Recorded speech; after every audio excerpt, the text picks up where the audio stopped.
What is a pip? Let's talk about that in this short video.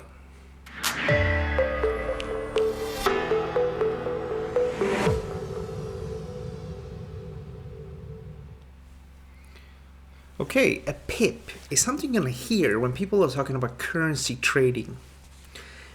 And what does it stand for then? Well, it stands for point in percentage. And why do we care? Well, because it's the smallest movement of an exchange rate in a currency pair.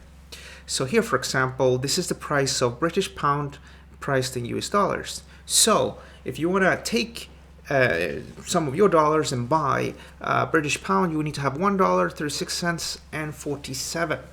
Now, if the price goes from 47 to 48, then the difference there is what we call a pip, and it's the fourth decimal.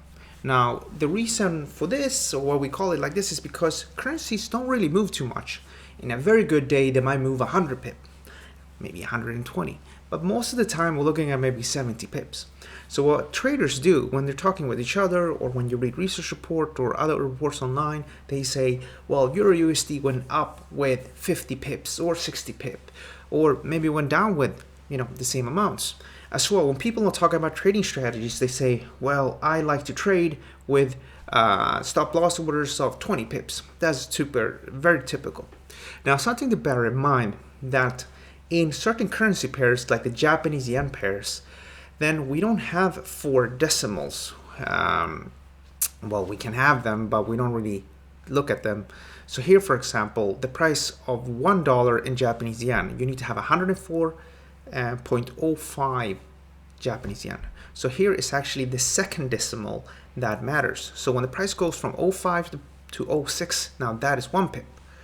Now, something you might notice, like if you look at the screen here, this is just a screenshot from MetaTrader 4 platform. You can see that you're going to find 5 decimals. Well, the 5th decimal is not the pip in this, it's always the 4th decimal. The reason why we have 5 decimals is because before we didn't have 4 decimals or 5 decimals on our trading platforms. It's something that maybe has been around for the last 10, maybe 15 years at most. Before it was just 4 decimals. So what happened here is that the brokers, they get prices from banks and hedge funds and so on, and then they would send this flow to their clients. Now, the cost of trading is called the spread, and that is also measured in pips. So for example, they were getting spreads of maybe 0.8, and what they would do, the brokers, is that they would just round this up. So on the client side, it would just be a 1 pip spread. Now, some brokers, they wanted to compete more, so instead of rounding up with 0.2 in this case, they would round up with maybe 0.1, and that's how the 5th decimal was introduced, effectively to provide tighter pricing for traders. Now, how much is a pip worth? That really depends on how much you're buying, right? If you buy a lot, then the pip is worth more. If you buy less, then it's worth less. There are 3 different lot sizes. Those are just fixed units, so to speak. So for example, there is the standard lot, which is 100,000 units. There is the mini lot, which is 10,000 units. And then there's the micro lot, which is 1,000 units. And the reason for having this in fixed amount is that it's easier for the brokers to deal with your flow. Because if you have a lot of people trading like round numbers, then they will not be able to offload this risk and these positions with their banks, or liquidity providers as they are also called. So for example, you can have one client, he trades one lot and 1 mini lot, and then you have another client, he trades 9 mini lots. So that rounds up to 100,000, and then they can just send that 100,000 out to the liquidity providers. Now, 1 pip when you're trading 100,000, that's the equivalent of $10.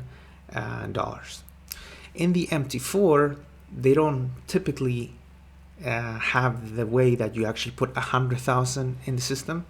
Rather, 1 standard lot, so 100,000 units, is the equivalent of 1. The mini lot is the equivalent of 0.1, and the micro lot is the equivalent of 0.01. And this is amazing or great because you can actually adjust your risk. When I started trading, we only had the lot size and the mini lot, which meant that, you know, if you had a small account, you couldn't really manage your risk properly. Now you can, because you can actually buy a small unit and thereby having less risk. And that, guys, that is what Pip is. You also know a little bit about the Pip Worth.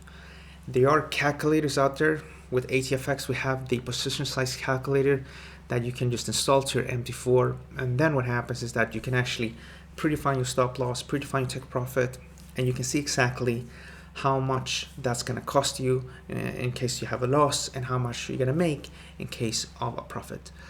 Check that out. It's called the ATFX position size calculator. As well, there's other people that use simple calculators online, and some people use normal tables just to figure out how much a Pip is worth in the different currency pairs.